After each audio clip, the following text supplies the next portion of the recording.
আলাইকুম। Yamaha FZ version 2 bike.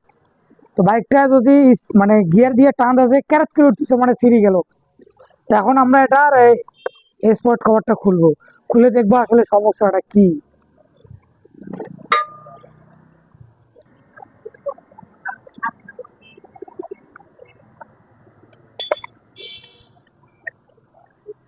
ওরে ময়লা রে, এটা বেশি করো।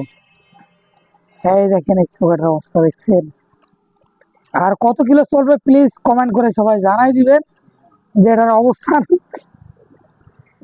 এমনি গিয়েছিলে খারাপ করে ওঠে, যে জায়গায় পাহাড় ফাটার কথা সে জায়গায় গাড়ি উড়ে না। দেখছেন স্পটে কিছু না, মানে টাকা ওয়াসিল। বুঝছেন বুঝছেন। তো এটাকে আমরা খুলে নতুন লাগাই দিব।